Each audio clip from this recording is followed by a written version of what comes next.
আসসালামু আলাইকুম, this is হাস্তুরি আপা। হাস্তুরি আপা আজকে কনে আইসে কনছেন? হাস্তুরি আপা আজকে আইসে হলো গা প্রাণের শহর সিরাজগঞ্জ। গঞ্জের মানুষে করে একটুই ঘোরার জায়গা হেডো লগা এই যে নদীর পারে হাট পয়েন্ট, জেলখানা ঘাট, নদীর ধার দিয়ে আজকে আরো শুক্রবার খালি মানুষ আর মানুষ, কত মানুষ যে ঘুরবে আইসে আইসে হেরে এই যে জেলখানা ঘাটের গেট দিয়ে ঢুকতি দেখি কি যে এই যে কিলেই না মেশিন, এই মেশিনে কিল মারলি পারে কার কিলের ওজন কত হানি কয় কেজি হেডো দেখা যাবো। বিসমিল্লা কয়া মেলা জোরে সরে মারলাম একটা কিল, বাবারে বাবা এই কিলের ওজন মাত্র 307 কেজি। তারা থেকে কতক্ষণ মেলা মানুষের কিলের ওজন দেখলাম, আমারই শক্তি সবচাইতে কম। আমার বেটা যে একটা ঘুষি মারছে তাও 665 কেজি হয়েছে। আজকে আমরা ভাই বোন মিলা সিরাজগঞ্জে আসি, জামলগা এই জেলখানা ঘাট দিয়ে হাঁটতে হাঁটতে এই হাট পয়েন্টে, কিন্তু ইহিনা এসে আলসি ধরে গেল গা, না এত দূর হাইটে হাইটে যামো।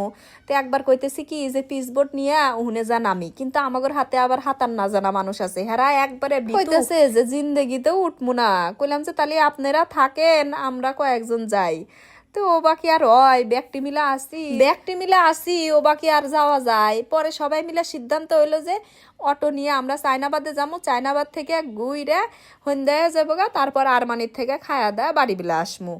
ও মা অমিরা দেখি কি আকাশে আল্লাহ মেঘ। তারপরে অটো তুটলাম, উইটা বসলাম, আর গেটের সামনে জেলখানা ঘাটের গেটের সামনে যে জ্যাম পড়ছে শোনা, এই গাড়ি আর নড়াচড়া হর না। আবার উপর মিক চা থেকে দেখি কি যে না মেঘ ভালোই মেঘ হচ্ছে, বাদলও নেমবের হারে। পরে ব্যক্তি মিলে আবার সিদ্ধান্ত নিলাম যে না চায়নাবাদে যাবো না, তাড়াতাড়ি যায় আর মানিত বসে থাকি গিয়া, বাদলে ভেজা যাবো না, সুন্দর বসে থেকে খায়া দেয়া বাড়ির যামুনি গিয়া। মিলা সিদ্ধান্ত নিতেও দেরি হইলো না, অটো থেকে নামতেও দেরি হইলো না, কিন্তু রিক্সাত উঠতে উঠতেই বাদল নেমে গেল গা। কোন রকম দুইজনে কুটিয়া দিলাম ছলালা মানুষ যে তাড়াতাড়ি যা নামে গা, আমরা আসতেছি।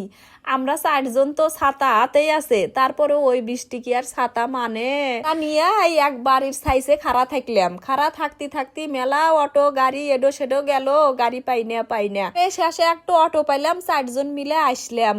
আর মনে মনে কইতেছি যে আমরা মেলা বিজি না বিজি, সলডক তো আগে রিক্সাত পাইতে দিছি সলের মা হুস্তা, কিন্তু এমনিরে আইসা দেখি যে সলের মা ও বীজ একবারে ডুব হয়ে গেছে গা, অগরো ঘাটাত বাদল ধরছিল। তালি কন কেবা ঠেকে এই যে এমনিরা আবার আমার ফলোয়ার গোর হাতেও করলে মেলা দেখা হয়েছে। পিচ্ছি হানি ফলোয়ার এসে কইতেছে যে আপনি হাস্তুরি আপা না, কইলাম যে পরে পিচ্ছিটা আমার হাতে একটা সেলফি তুলে নিয়ে গেছে। মনে হারেন যে অটো নিয়ে আমরা ব্যাগটি মিলা মুক্তা প্লাজার জড়ো হইলাম, ব্যাগটি অর্ধবেজা। পরে অর্ধবেজা মানুষই ব্যাগটি মিলা ঢুকলাম, রেস্টুরেন্টে ঢুকলি পরে কইতেছে যে আপনারা না ভিজে গেছেন গা। কইলাম যে আমরা ভিজে গেছি গা। পরে এই বেজা শরীর নিয়ে বইসা খাওয়া দাওয়া হইলাম, মেলা কিছু খাইলাম, চাউমিন খাইলাম, চিকেন ফ্রাই খাইলাম, ফ্রাইড রাইস খাইলাম, তারপরে সিজলিং খাইলাম, খায়া দেয়া কোল্ড ড্রিঙ্কস খায়া দেয়া সুন্দর হইরা বাড়ি বিলা রওনা দিলাম। বাড়িতে আসতে আসতে রাত বাজছে হলো গা 9:30। আর একটু কথা তো কই নাই, এক ফলোয়ার বাইক হলে এই রেস্টুরেন্টে আমাদের মজো খিলাইছে, বুঝলেন? তাহলে আজকে ভিডিও এই